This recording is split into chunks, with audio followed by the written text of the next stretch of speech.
Welcome to today's blog. Today I'm going to talk about tips on becoming a better bookie. A lot of potential bookies will call and ask, how do I grow my business, or how do I make more money, or what are some tips onto improving what I'm doing?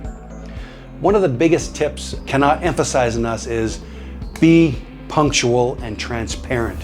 When you bring a new client on board, it is very important that you clarify from the very beginning what his wager limit is, what his credit limit is, and what day of the week that you guys are going to settle on. If you guys agree that you're going to meet on a Tuesday and he's going to pay you, or you're going to meet on a Tuesday and you are going to pay him, that you follow up with that. And if in a case that you are unable to meet, make sure that you reach out to him well before he reaches out to you. There's nothing worse than him calling you as, how come you didn't meet me?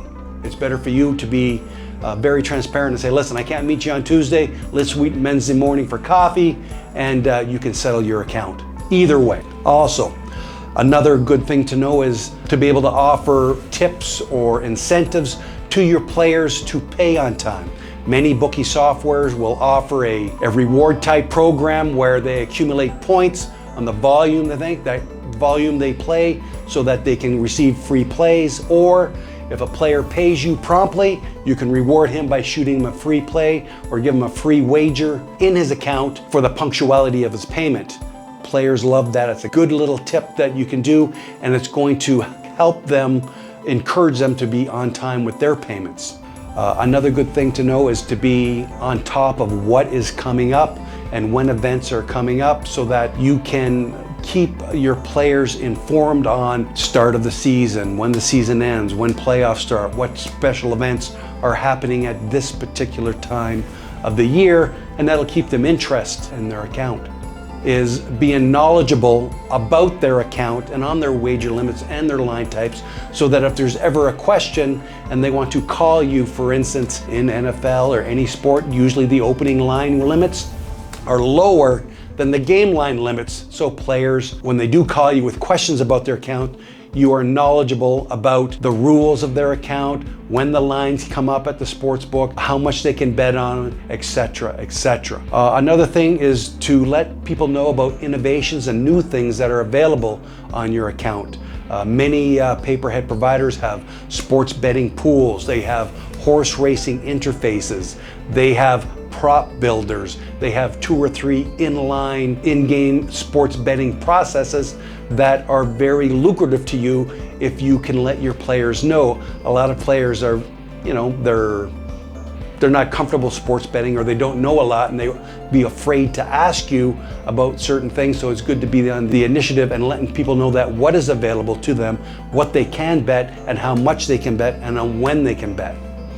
Another tip that I can't stress enough is customer service. Be available for your client when he calls you and asks you questions, or at the very least, use a paperhead provider that will look after your player and give them the attention they need.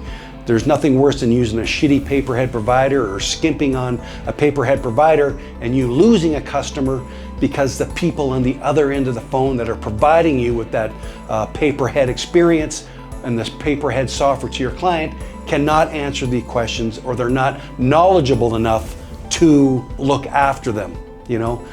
It's tough to get a client, it's even tougher to retain them, and you don't want to lose them by using a cheap paperhead provider and having an unknowledgeable customer service type of staff that can hurt your image by giving them the wrong information. Also, another tip is risk management. We spoke about it in the past, and a comment that I've always done is, you can shear a sheep every week, but you can only gut them once. Keep your wager limits low, keep your weekly limits low until you build up a reputation and the customer has proved to you that he can pay on time. There's nothing worse than having a player overextending himself and losing more than he can afford to pay. Just like a bank is not going to loan you money if they don't feel you are going to pay, and they're going to do background checks. They're going to look at the person, the client, to make sure that he can afford to pay. If a guy is only making $1,000 a week salary, you can't give him a $5,000 a week credit limit because he can't afford to pay it.